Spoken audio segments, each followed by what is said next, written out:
Welcome to BaseballGuys.com. I'm your host on Around the Horn, Ray Flowers. It's Friday. It's another day of you having to look at my face. Yeah, I'm sorry. It's only a shame that you can't see my pants right now, which are actually pajama pants that have snowman on them. Oh, what the hell, I'll show them. Pajama pants, snowman on them. Yeah, that's right. That's the life of the Oracle here at BaseballGuys.com. Thanks for joining me again. Wanted to talk to you about BaseballGuys.com and FanDuel.com. As you can see above me, there's another set of links to the challenge that they're offering right now on Fridays. Go and sign up for that league. It costs you $10. What do you get for $10? You get a chance for all expenses paid trip to Vegas. I'm talking airfare, hotels, food, all of that stuff. And when you're there, you also get a chance to win part of the $1 million prizes in the event, including a $200,000 grand prize. $10 can turn into $200,000 in that great trip to Vegas. I've been there with FanDuel.com for this when they've done it in the past for baseball and football. First-class organization. They treat you so well. So go to FanDuel.com, find out the information above me, and turn that $10 into $200,000. So those of you in a Friday daily league, whether you're doing it with FanDuel or just looking to set your lineups for this day for your own team, here are some suggestions of guys to go with, some guys to avoid, and then I'll hit up with a few poignant bits of information at the end about Adam Wainwright, Starling Marte, and Tony Cingrani, everyone's favorite to pick up at the moment. First guy to talk about tonight, Ramon Hernandez against Jason Hamill. He's 9 for 19 at the .474 batting average. Cheap catcher, .474 batting average. You have to think his manager is going to notice that and have Hernandez in the lineup on Friday. Ian Kinsler against Joe Saunders. Now, a lot of guys are going to start against Joe Saunders. He's not very good. And Ian Kinsler has been performing very well this season, but he's also done very well against Joe Saunders. .370 batting average, 4 home runs, 8 RBIs, and only 27 at-bats. A very good matchup to exploit at second base. Kyle Seager, second base, third base eligible, depending upon your league. Facing you, Darvish. You hear that, you're thinking to yourself, oh, you don't want to go with Seager. Seager's so-so start.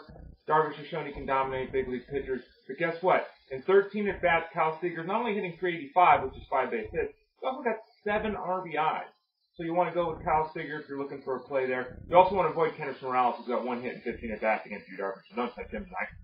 Carlos Beltran against Roy Halladay. Beltran continues to be productive. He had a big game on Thursday. He's facing Roy Halladay tonight, .326 with 3 home runs and 11 RBIs and 46 at-bats. Almost 1 hit every 3 at-bats. And you're talking 46 at-bats. And you're talking that Halladay hasn't exactly been on the top of his game for the majority of the early season here. Got to think Carlos Beltran's a good play this evening. David Ortiz back in action. For those of you that want to be risky, I don't love David Ortiz because I haven't seen him at the big league level this season. He's back. He's facing James Shields. A lot of success against James Shields. 16 hits and 51 at-bats. 3 home runs, 15 RBIs in that 300-plus batting average. If you're willing to take a shot at rolling the dice, David Ortiz may not be the worst option again. I wouldn't go with him, but the matchup says it's a good one. Chris Denorfia. Wow, Chris Denorfia is really doing some things for the Padres. Going back to the start of last season, we're basically looking at a part-time player who's been, I think he has 11 home runs, 16 steals, something like that, and under 400 at-bats. A very solid performer. Against Madison Bumgarner, hitting over 432 at-bats. Obviously, someone you want to take a look at. His teammate, Jesus Guzman, .391 batting average against Madison Bumgarner, a little bit lower. Both those guys, questions about are they in the lineup, that kind of thing. But if they are, might want to take a close look on having either or both of them active tonight. And then some guys to avoid tonight as I wipe away an eyelash. The girls love my eyelashes. Now, you can't tell on here, but they're nice and long and pretty.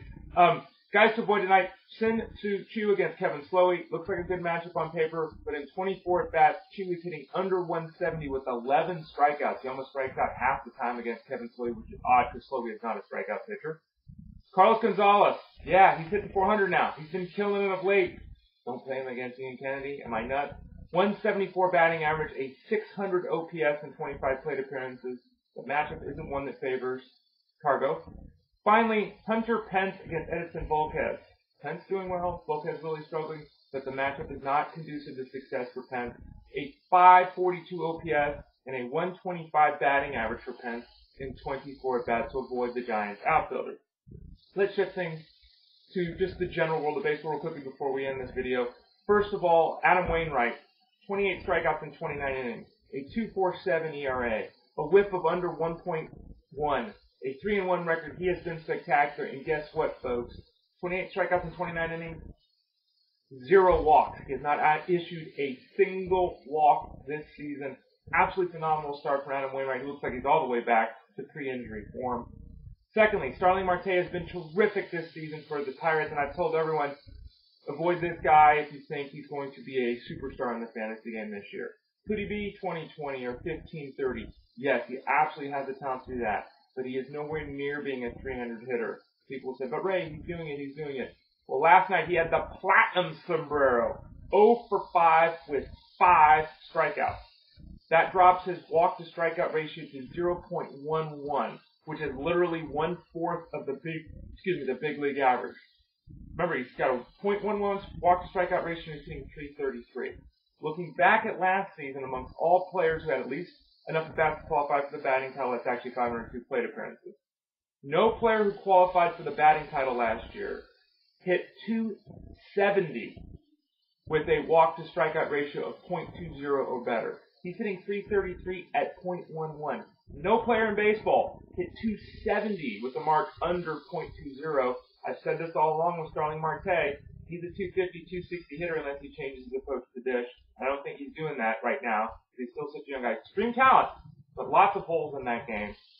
And finally, we had Fernandez and Cingrani, the two biggest stars on the hill. Youngsters have been called up thus far this season. Fernandez with the Marlins, the righty. Cingrani, the lefty, for the Reds. I'd rather have Fernandez moving forward. I have questions about how long Cingrani stays in the rotation. If Cueto is back in a month and Cingrani doesn't absolutely kill it, he probably gets sent back down. Now, Cingrani looked very good last night if you look at the results. 1 run allowed in 5 innings, 8 strikeouts. Everyone's thinking, great things. I've got Cingrani. I'm feeling good about it. Well, you can. It was a very solid first outing. But one key fact needs to be pointed out here in his effort. He threw his fastball all the time. Now, he has a good fastball, and he got some deception in his delivery, but he is not Mariano Rivera. He cannot have long-term success at the big league level with one pitch. And when I say he threw one pitch last night, he threw one pitch last night. He threw his fastball 91% of the time. You cannot have success as a starting pitcher in Major League Baseball doing that. And it also took him 102 pitches to get through 5 innings. Lots of danger signs with Cingrani. If you've got him and you want to try to ride him in a mixed league, good luck with that. I really try to trade him after last night's effort. Sell everyone on the 1 run, sell everyone on the 8 strikeouts. Try to trade him at his peak value because I see struggles ahead for the lefty from the Reds. I'm Ray Flowers, BaseballGuys.com. Thanks for joining me on Around the Horn. Don't forget to sign up with FanDuel.com for their $200,000 grand prize and their $1 million contest. I'll see y'all again next week.